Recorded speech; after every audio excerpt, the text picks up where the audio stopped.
Good evening, everyone, and thank you for joining us again today. We're excited and a little sad that today is actually the last workshop of our series. UC Riverside presents Studying and Living in an American Research University. Tonight we have with us our own colleagues from International Affairs. We're very proud, and I'm sure that you will see why they are in the positions that they're in. They will be talking about the American culture in a nutshell. And so today we have with us Jenny Shin. She is an advisor to international students in the International Student Services end of our organization. We have Heidi Nam, also an advisor in International Student Services. And we have Michael Schmelzli, who is the director of the International Students and Scholars in International Affairs. Welcome to our presenters and welcome to our participants. Great. Thank you very much for those kind words, Melly, and hello, everyone. It's 6:03 p.m. here, Pacific Standard Time, so I'll say good evening, but I realize that some of you may be in different places in the world, so I'll also say good morning and good afternoon. So we're really happy that you had a chance to come join us today. And I'm going to be joined by two excellent, very knowledgeable colleagues of mine, Heidi and Jenny. And we're going to kind of just tag team this presentation from the beginning to the end. This is supposed to be fun. You'll have a chance at the end to ask your kind of questions or make your comments, and we'll be happy to respond to them. But the topic that we're going to talk about today is American culture in a nutshell. And I want to just take a minute and talk about what that means. Right off at the beginning, we're dealing with an American idiom in a nutshell, right? And I'm not sure if you know what that means. What it means is that with just a kind of a quick, brief explanation, because you can't fit a lot of stuff in a nutshell.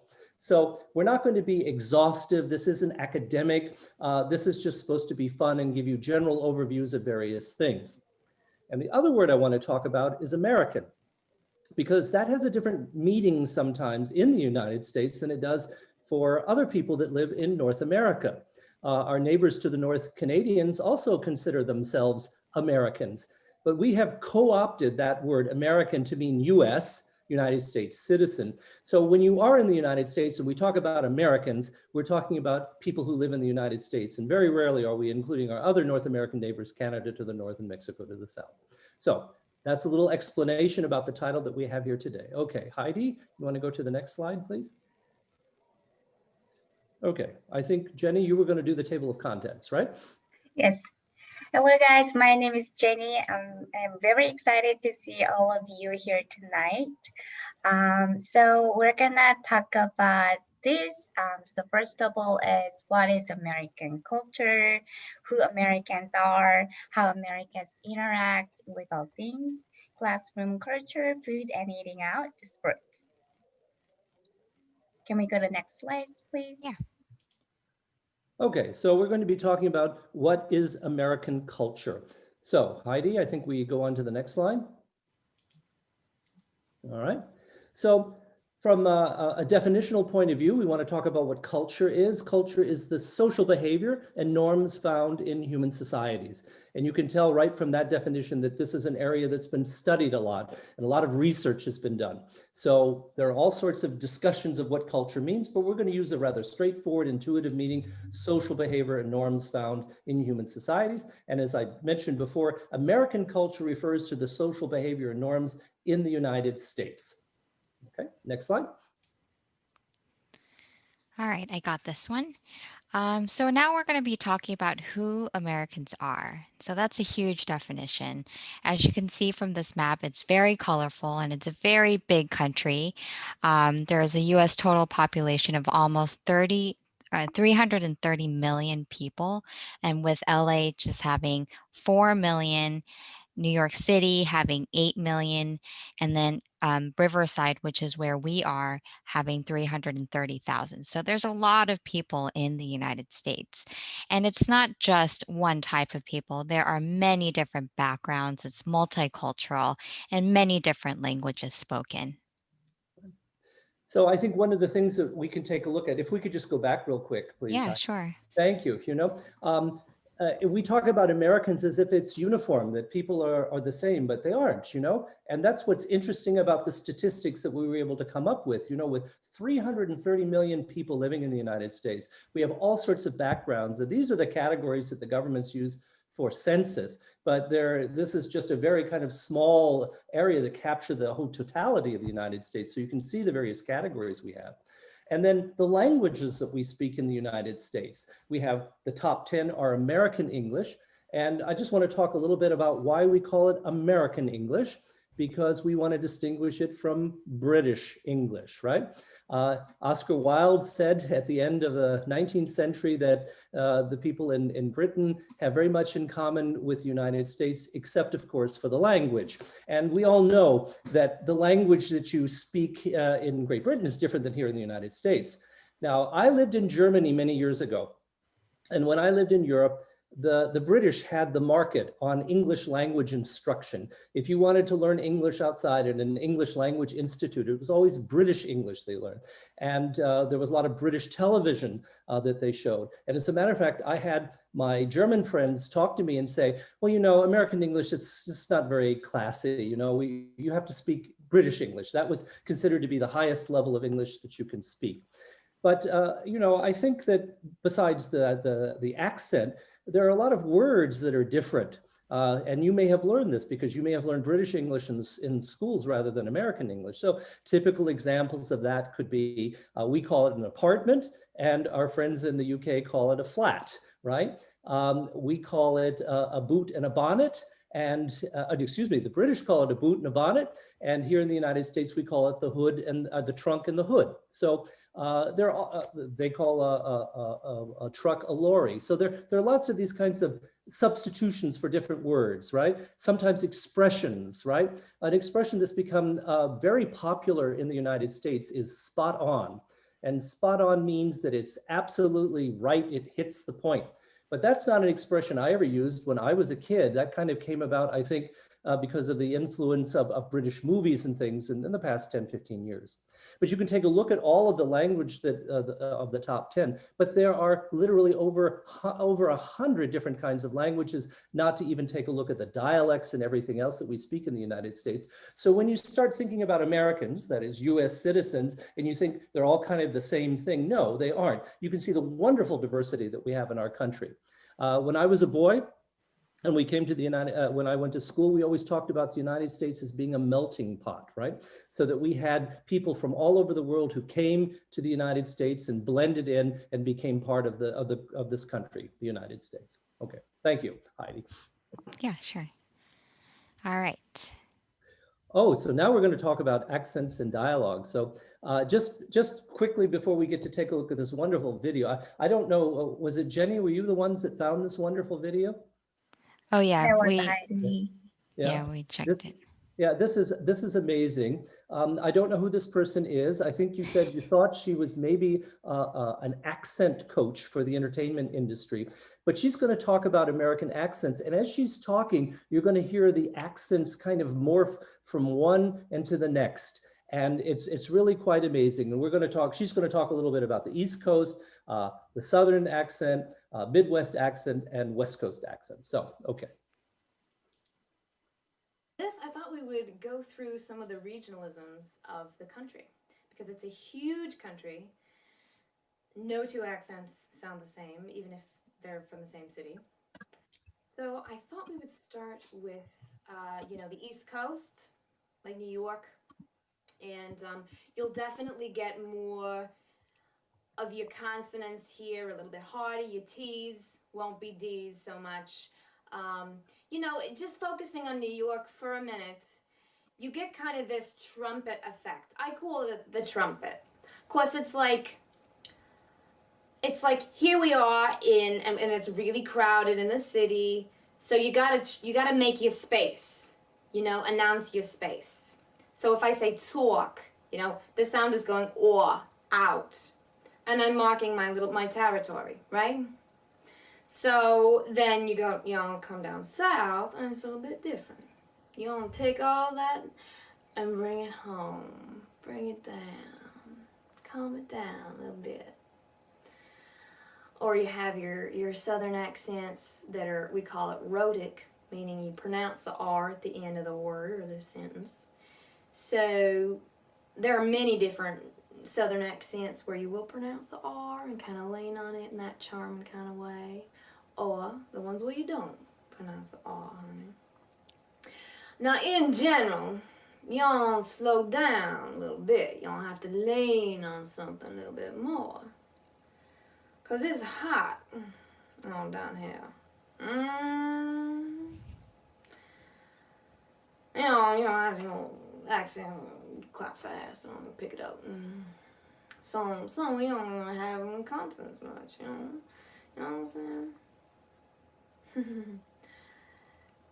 Lots to explore. And then when you bring it up to the part of the country where the land is wide and flat, you're going to get more of a wide flat sound to your accent up in Minnesota, Wisconsin. And so that they call that the Midwest. I don't know why. It's really the north or the middle. Maybe because at one point when it was just the East Coast, everything else was west. So you can get that up there. But in general, it's like you can just pull the rubber bands of your cheeks wide and then two, and you go from ooh to wide, and that's fun. And then, you know, if you bring it sort of to the West Coast, and really more like to California, you know, just get a little bit heavier, a little bit kind of louder, and just kind of here I am, you know. Nothing to hide. I mean, I'm just here. And yeah, and then if you get really into kind of this now thing, you can even bring it up at the ends of your sentences. And things like sentence. I wouldn't say sentence, I would say sentence. That's just me. I tend to articulate a little bit more than that. But you can bring this kind of West Coast thing up to Oregon and Seattle as well. Some people in Washington say Washington, but that's not kids. That would be of a particular. Okay, so now I have a pop quiz for my panelists there. What's my accent? No opinion. Okay. German accent. No. We don't really have I an don't speak accent. with the German accent if I wanted to. Yeah, I am Midwest. No, you're not Midwest accent. I would say I'm more East Coast because I lived in Pennsylvania, I lived in Connecticut. And one of the things about East Coast is that we speak fast, right? And it's a little bit aggressive when we talk. But if you move up a little bit into New England, and this wonderful person just didn't do the New England accent that you would hear maybe in Boston, right? Or Massachusetts. The wonderful, interesting thing is that they drop the R's out of their language completely. And there's a famous saying with a Boston accent. In standard English, we would say, park your car in Harvard Yard, right? You hear me say the R's, park your car in Harvard Yard. But up there they say, park your car in Harvard Yard, right? And it's just not there. And there was a very famous person when I was a boy that spoke with a very strong New England accent, and that was President John Kennedy. So he had that kind of accent. So the wonderful thing about the United States is that you're going to hear all these different accents. I think they're all understandable. Fortunately, when you come to the university here, I don't think you're going to experience a whole lot of variation in accents, but you might if you watch movies or TVs or get to know people from different places. So you'll have to train your ear a little bit to it, but I think it's not that hard. So for example, one thing that is the variation in pronunciations. So you take the word for creek, right? This is how I would say it, creek. But I've lived in parts of the United States where you say crick, right? And creek, crick. The top of your house, I would say roof in standard English, but a lot of people say roof, right? Almost like the same sound that a dog says, roof. Some people say coffee, which is what I say, but if we did it with a New York accent, or East Coast accent, coffee, that kind of sound. And as she said there, Washington, sometimes in parts of the Northwest, they put an R in there where there isn't one, like Washington, right? Instead of Washington. We also have, and the interesting thing about languages is that we have a lot of idioms, right? That's, I think, the hardest thing when you learn another language is to learn idioms. And idioms are special order of words that are put together that have a special meaning other than what they actually mean. So for example, a typical one is break a leg, right? Now, if we understood that literally, break a leg means somebody is wishing you something bad, that you go out and fall down and hurt yourself, right? But actually what break a leg means is good luck. And it comes from the theater where people that would go out on stage, you didn't want to say something good to them because that would jinx them and make them have a bad show. So you say something bad to them and that jinxes them in the opposite way so that they have a good show. So you say, break a leg. Knock on wood.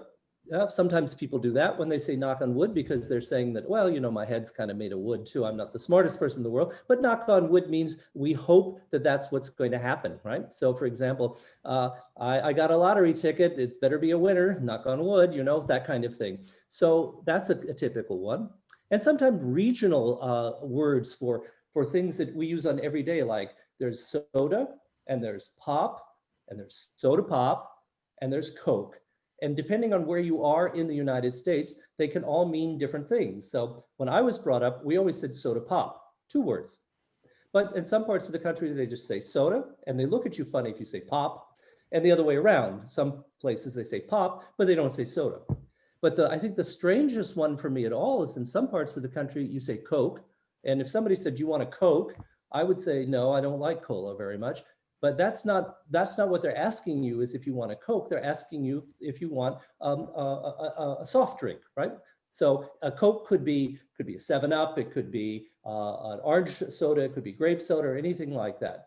So you have to kind of know where you are in the region, listen to what people are saying. If you don't know, talk to your American friends when you get over here. They can kind of help guide you through that. But words can mean different things depending on where they are and how people use them in our wonderful, diverse culture. Okay. Next slide.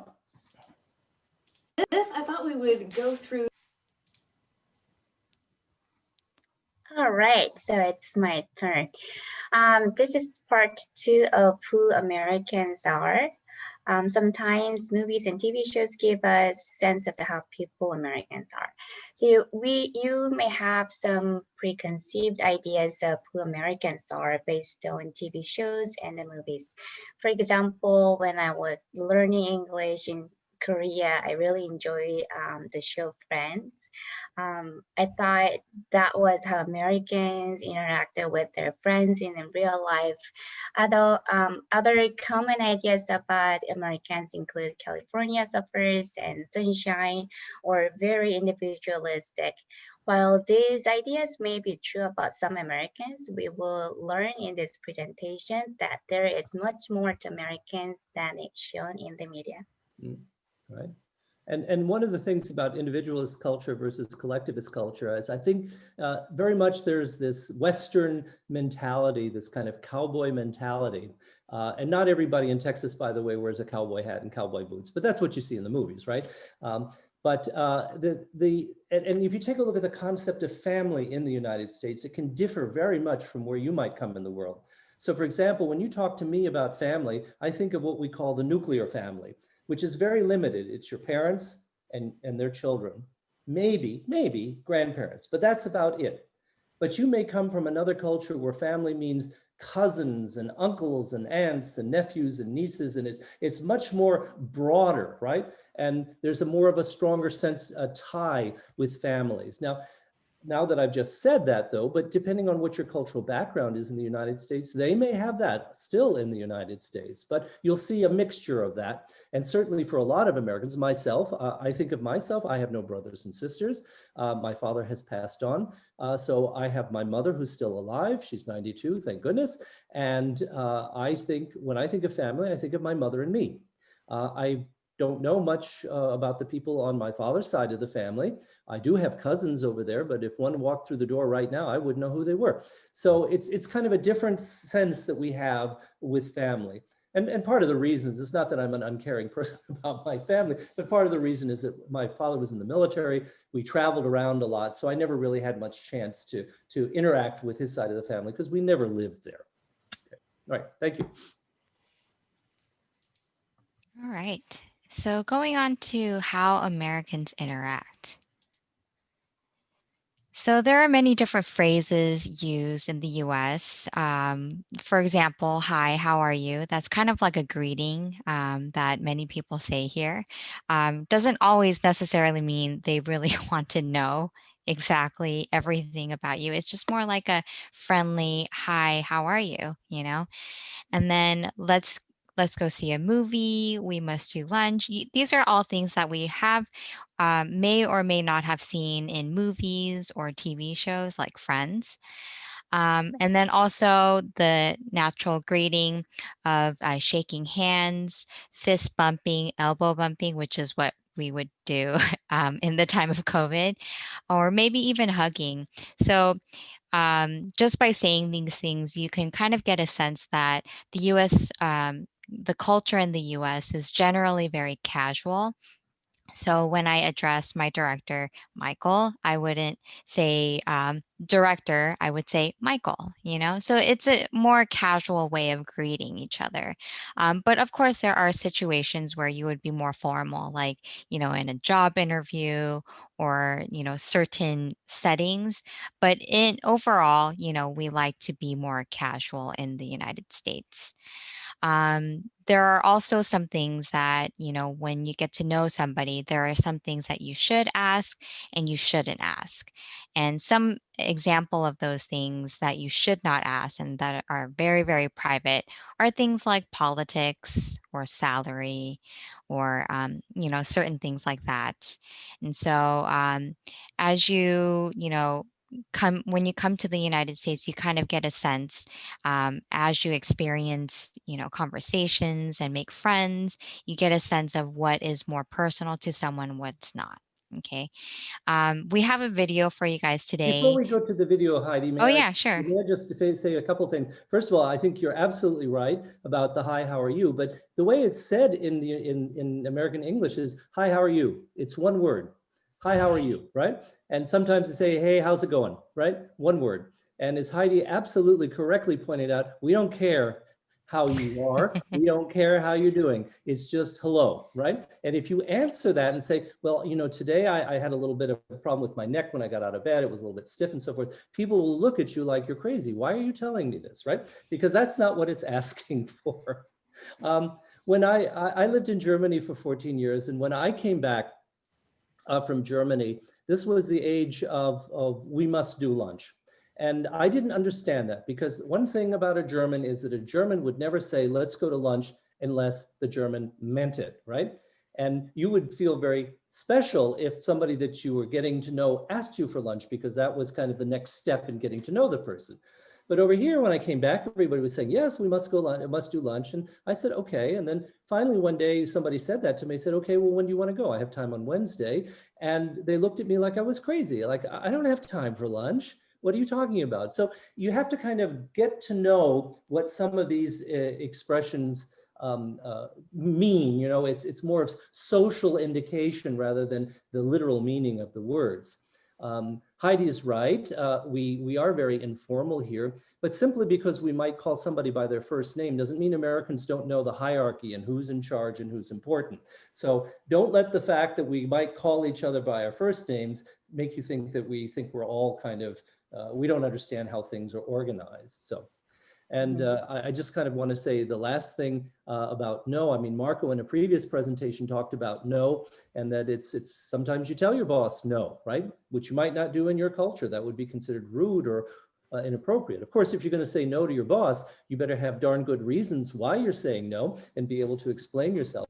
But it's not considered the end of the world if you want to have you want to disagree. And we'll talk a little bit more about saying no in the classroom to professors.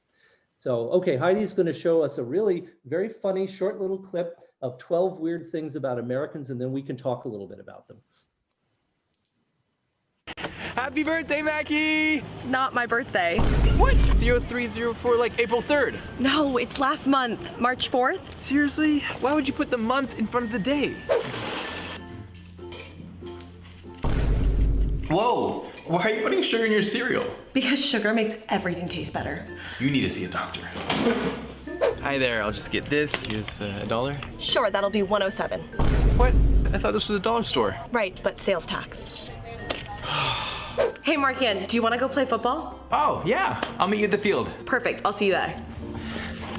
Wait, what? Markian, catch! Ow! I thought we were playing football. Hi, welcome. My name's Mackie. I'll be taking care of you. What's your name? Markian.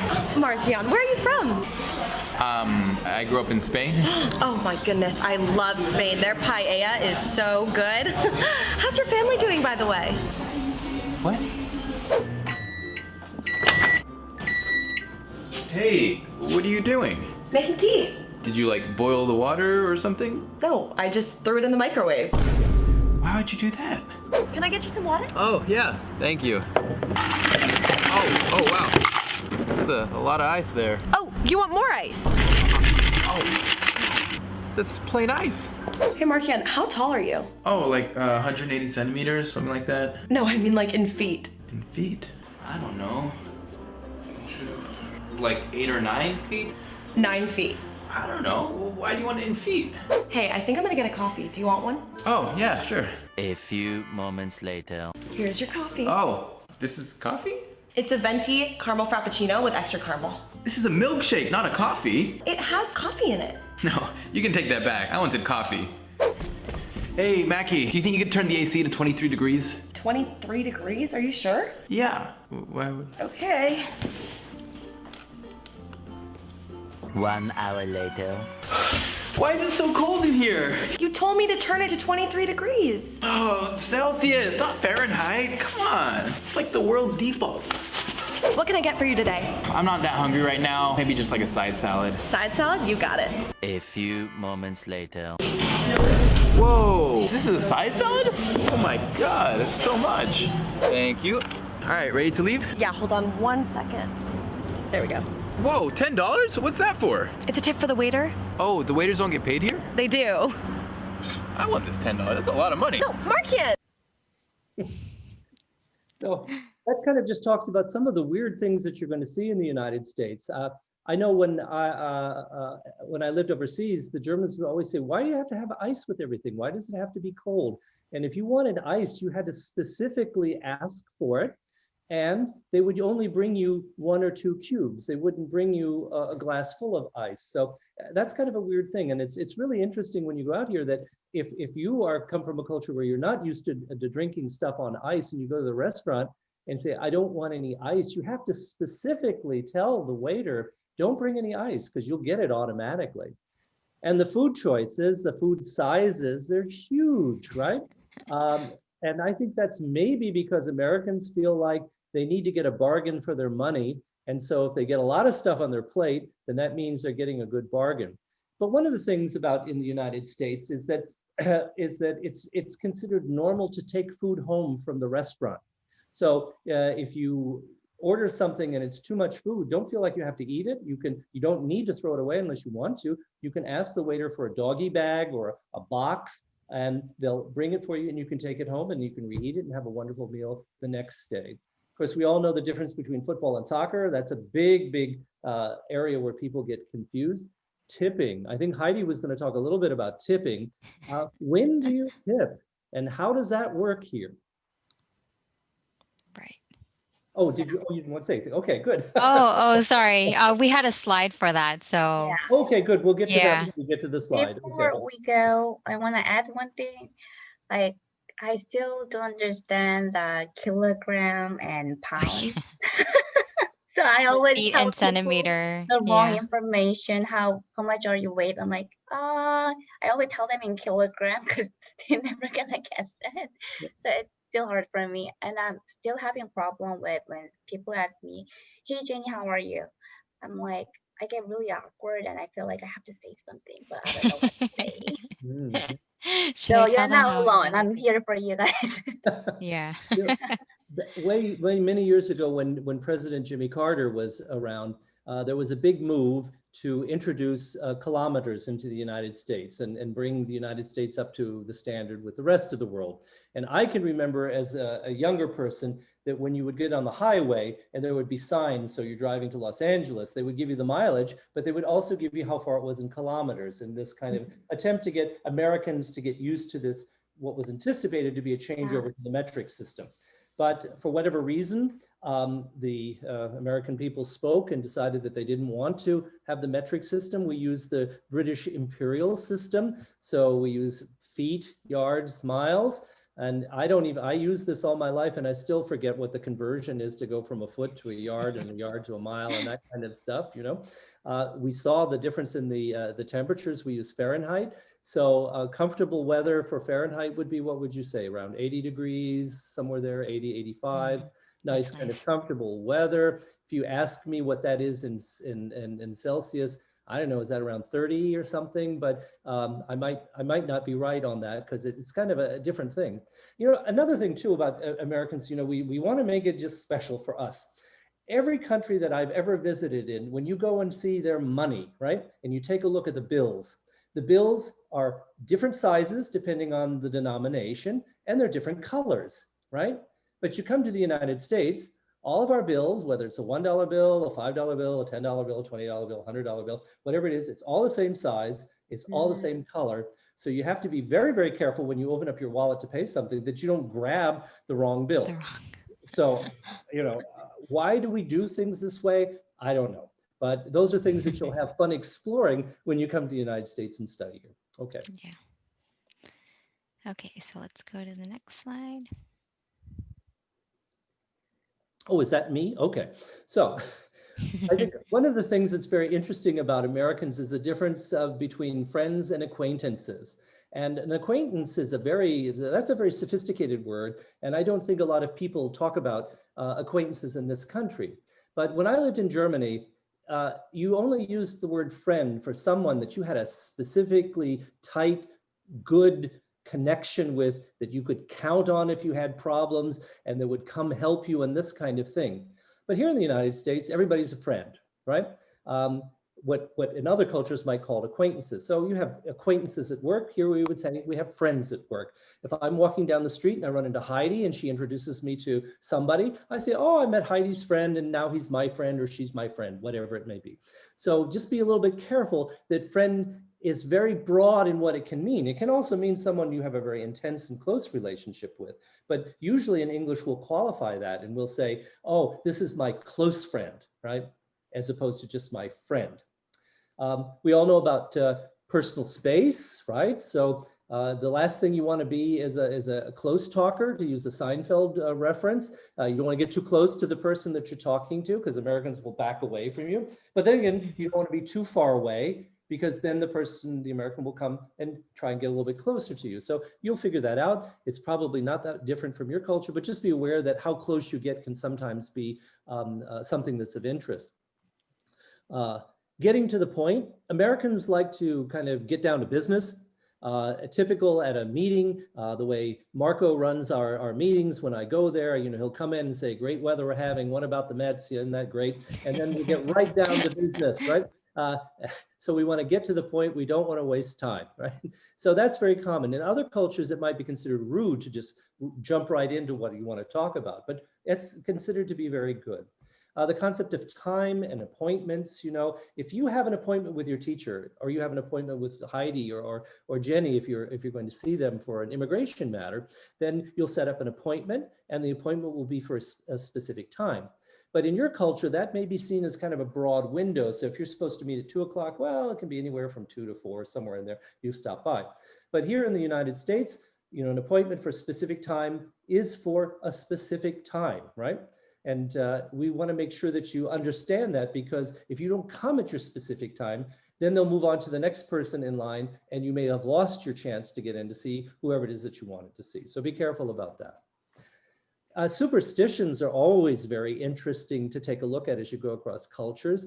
If you take a look at the picture below, you see this, this boy that's walking on a sidewalk. When I was a young boy, we used to have an expression, and it was step on a crack, break your mother's back.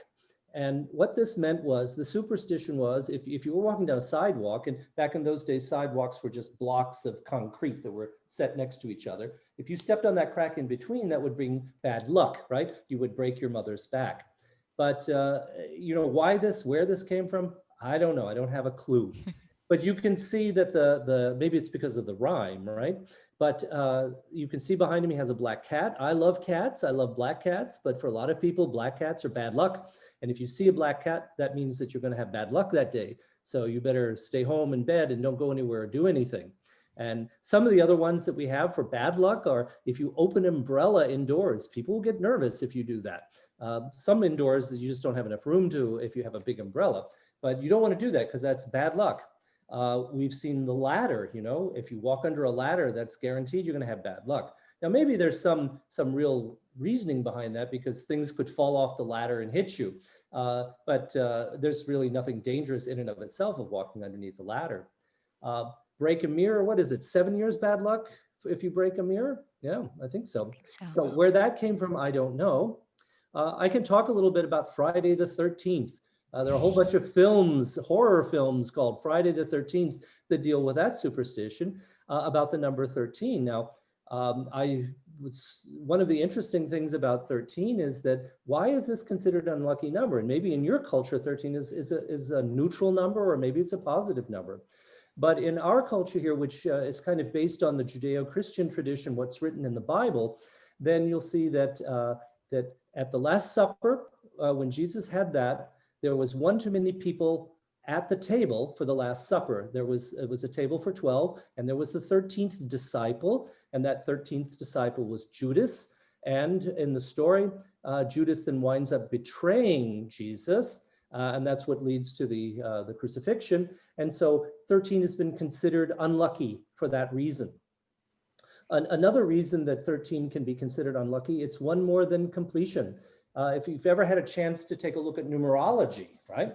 So what are the two big important numbers in numerology? Well, there's 3, which is the spiritual world. So in religious mysticism, you have the Godhead, which is, say, God the Father, God the Son, God the Holy Spirit. So 3, so that's the spiritual world. And then 4 are the elements, which is the physical world. So earth, wind, fire, water, right? And if you combine the physical world with the spiritual world, then you have the totality of creation, which is 12.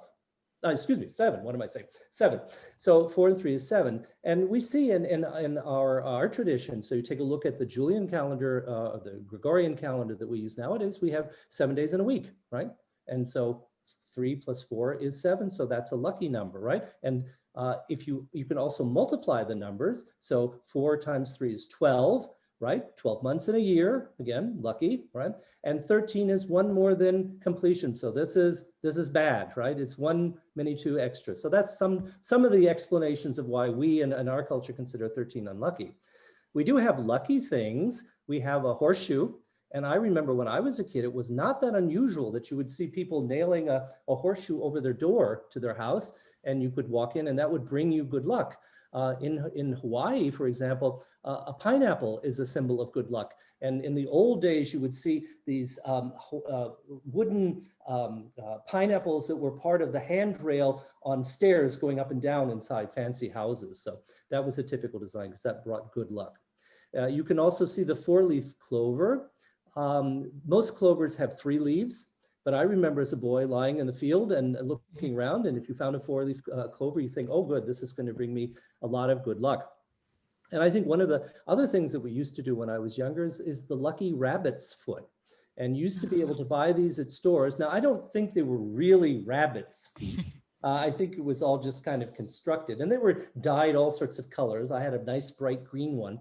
But the idea was that if you would rub the lucky rabbit's foot before you took a test or played in sports or something like that, that would bring good luck. So I think one of the interesting things when you come here is that you can explore all the kind of various traditions we have, compare them to your own culture, see the things you like. Maybe you'll take something home with you. Maybe you'll contribute something to us. So there are all sorts of things to think about. But if you don't ever understand what something is, then feel free to talk to your American friends. Come to our office, ISS. We'll point you in the right direction, try and help you so you understand some of the crazy things that we do here in America. So, okay. That just reminds me of one thing, superstitions. Like in Korea, you're not supposed to play the synoptic instrument at night. That will bring a ghost.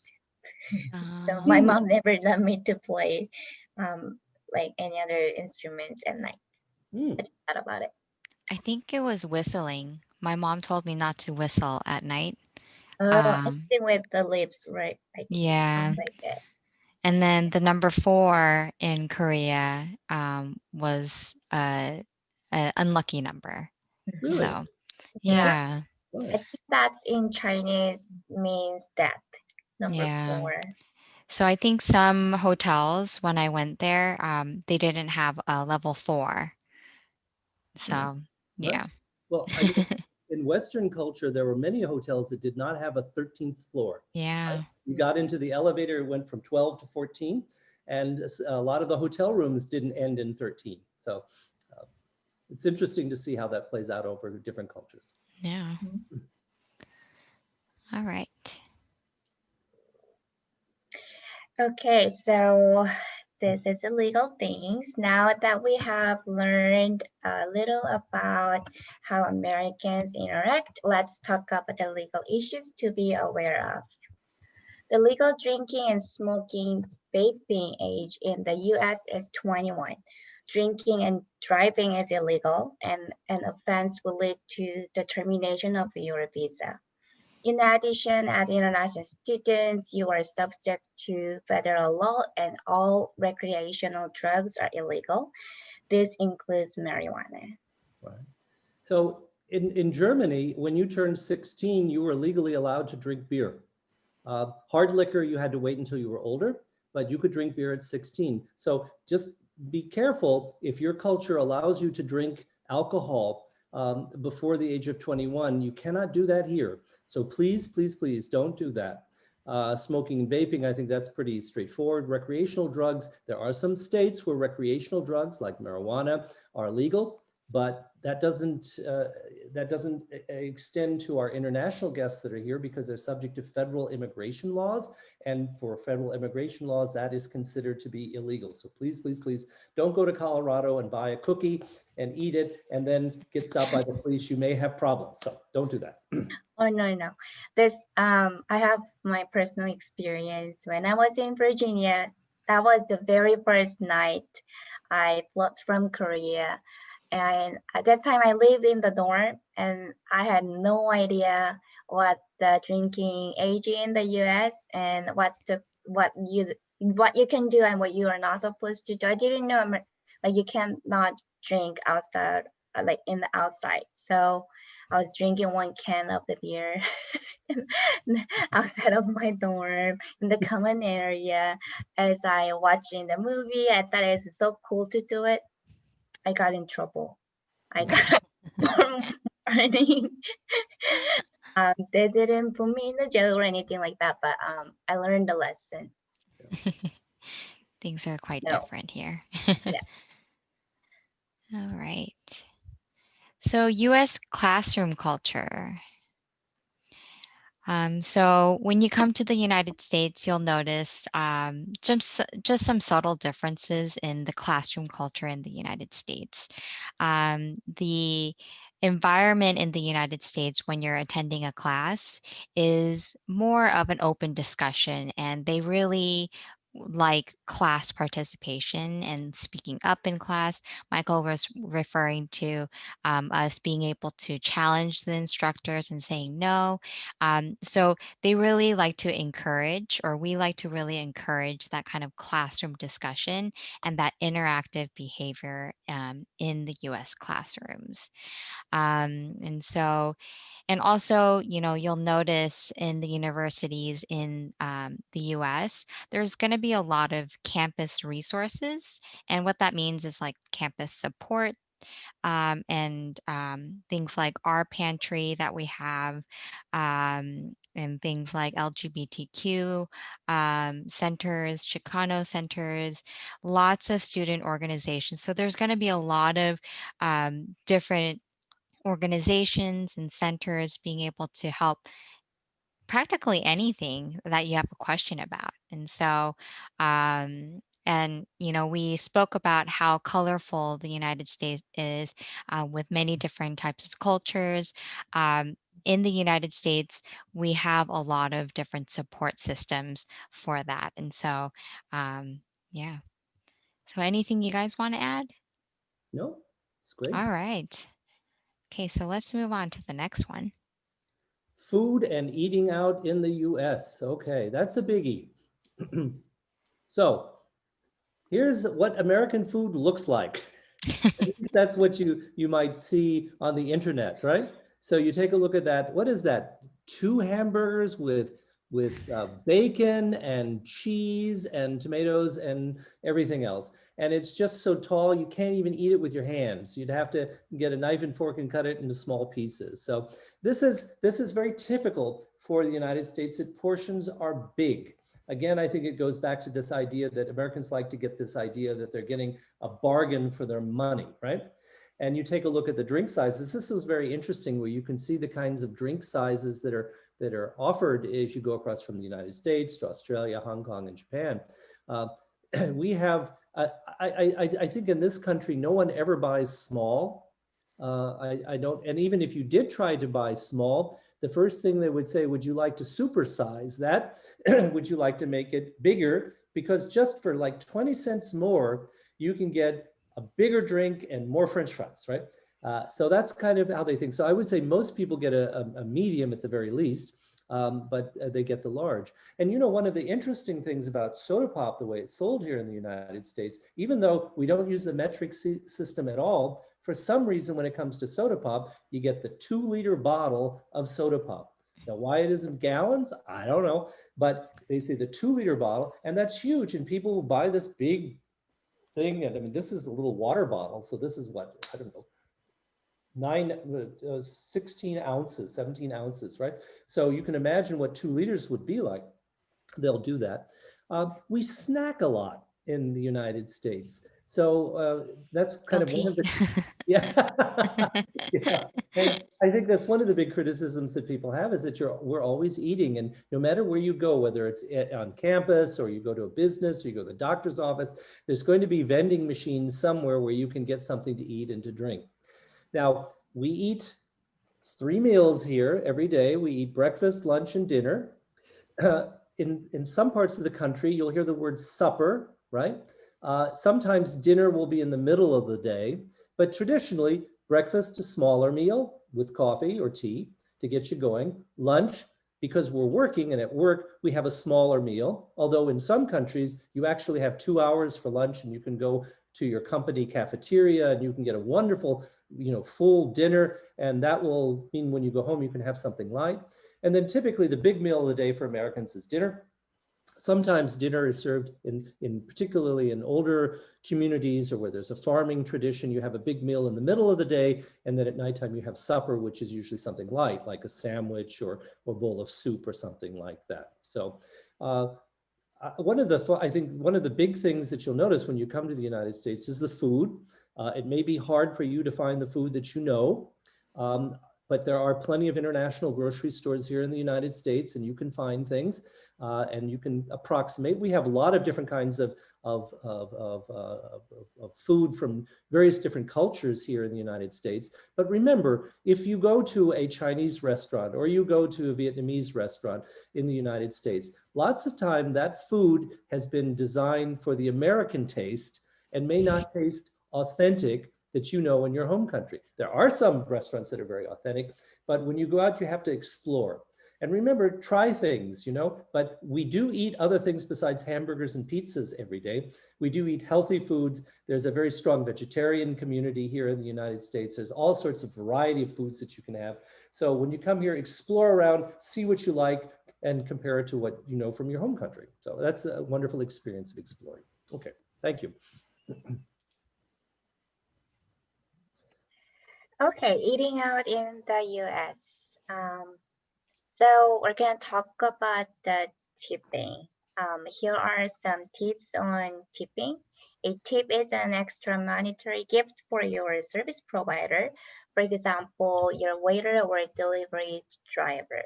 The amount you tip is entirely up to you and generally depends on the types of the service provided. If tipping at a sit-down restaurant, a general starting point can be between from 15 to 20 percentage of your bill. For pickup orders, a tip is not always necessary, and there are some apps to help you with tipping amounts such as Tip and Split or Gratuity. And Heidi will talk more about those apps. Yeah, so what's great about Tip and Split tip calculator is if you go with a huge group of friends, and you're all on one tab, on one check, you're able to kind of calculate using this app to see how much you owe, including the gratuity, which is the tip to the waiter, and how much you're supposed to, um, you know, split up with your friends according to how many people you go with. And yeah, tipping can be a tricky thing to learn. I mean, I've been here my whole life and I'm still learning as well. And I have to refer to the tip apps and also online. But just a general rule of thumb at restaurants, start at 15 to 20% when you go to like hair salons. That becomes a little bit more according to how you like the styles and how you like the outcome of your service and everything. So it will depend on which area you go to. But yeah, just as a rule of thumb, the 15 to 20% is a good way to start. Yeah. And I also highly recommend to look at your bill because some high-end restaurants, like if you have more than like 6 or 7 members in your party, then they automatically include those tips in your bill. So make sure that you don't overpay. Yeah. But if you come from a culture where you don't tip, you might want to think about when you're in the United States and going to a place where it would be appropriate to tip to do so, particularly if it's a place that you plan on going back to regularly, because the wait staff might remember you at that restaurant that the last time you came in, you didn't tip anything. So now you're not going to get very good service. And when you're trying to get, that extra sauce that you need for your dinner or whatever, they may just kind of walk by you and not see you. So, but it's expected because the waiters that we have here in the United States, the servers, they depend upon tips to supplement their income. But a lot of other places, a tip would be appropriate as well. And if you don't know, there's a lot of information of this on the internet. Talk to your American friends and just go with your gut instinct. It's never wrong to give somebody a little something to show your appreciation. All right. So let's talk about sports in the United States. Sports is a huge topic in the United States, as you can imagine, from the NBA for basketball, NFL for football, the MLB for baseball, and it's not any different in schools. We love competitive sports in the United States at schools. At UC Riverside, we have various different teams. And over here, I think this picture is showing a soccer team, not football, but soccer team, winning a prize. And with every school, they have their own symbol, like a mascot. At UC Riverside, it's the Highlander bear, as you can see at the bottom over here. His name is Scotty the Bear. We have our mascot over here cheering, the crowd on. And every university will have their own specific colors. So for us, it's blue and gold. And it's right there in our logos as well. And so this is one of the things that will be really, really exciting when you come over and, going with your friends that you meet here to these games, cheering your favorite sports players along, who's also going to classes with you. And, that it's all part of the whole experience when you come. So I think that's the most exciting part, I think. And you might actually think that baseball is the number one sport in America because that's what people think about. You know, baseball was developed in the United States, but actually of the three sports that we have listed there, that's the least attended. It brings in the least amount of money. I think right now in this country, football and basketball are clearly the most popular sports in the United States. But I'm really glad that Heidi and Jenny agreed to talk about sports because I don't know very much about sports. I've never been very interested in sports. So I want to thank you for this wonderful information, particularly about the sports here at UC Riverside. So, okay. All right. So we've come to the end of our presentation. I see we have 3 minutes left. So that's, we'd be happy to answer any quick questions that you might have about us, or if you want to share anything from your culture with us here tonight. If you think of something later on and you'd like to just contact me and talk about that, I'd be happy to hear from you. And you can certainly call me at, you can send me an email at international students with an S at the end, international students at ucr.edu. So international students at ucr.edu. Be happy to talk to you about that. Any comments or suggestions you had about this, anything you'd like to share. It's been really great having this opportunity to talk with you this evening or this morning or this afternoon, depending on where you are.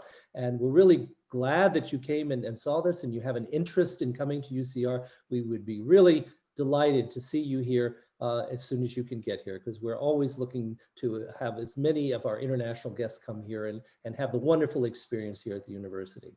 Heidi, Jenny, you have any final remarks? I almost wanted to say, if you like this, give us a thumbs up, but it's not that YouTube. This is not a YouTube video. If you like our presentation, please give us the comments. And as Michael mentioned, you can always reach out to us. We'll be answering to you. Yeah. We're just really excited to, the possibility of you coming here. We love it when students stop by our office when, we are resuming on campus, and just sharing their story and sharing a little bit about their culture. That really makes the whole week for us. And we just love catching up and chatting with everybody. And so, yeah, we're excited to see you guys. Okay.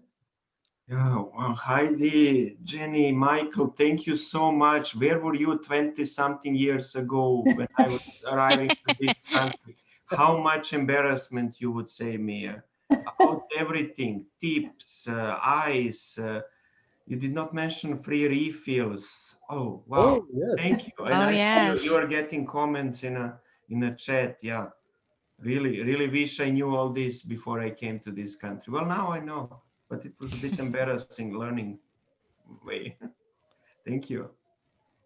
Well, thank you very I much. think if I could just say, if you haven't heard it outright, I would definitely share with all of you that the important thing about coming to a new culture, and many of you know this, it's pretty common sense, is to ask. There are no silly questions, and our office is more than happy to sit down with you and talk through an awkward situation you encountered or some question that you have. The American culture is very diverse, very, very diverse. Well, it's 7 o'clock on the dot, and there really haven't been any questions, but there have been some comments thanking the presenters. I did tell you our office is very warm, and I'm sure that you can see it from the presentation. We really love our jobs. We love working with international constituents, scholars, students, faculty. I mean, it's just, we're drawn to it. So thank you all for spending this evening with us. And there are some of you that have been with us the entire 10 workshops. I recognize your names and I thank you so much. And hopefully we will put together another series in the near future, and we hope that you will consider joining us again. Until then, enjoy your holidays, and we look forward to seeing all of you back in the new year. Great. Thank you. Bye-bye, everyone. Thank you. Bye-bye. Bye. Bye-bye. Bye-bye. Bye bye.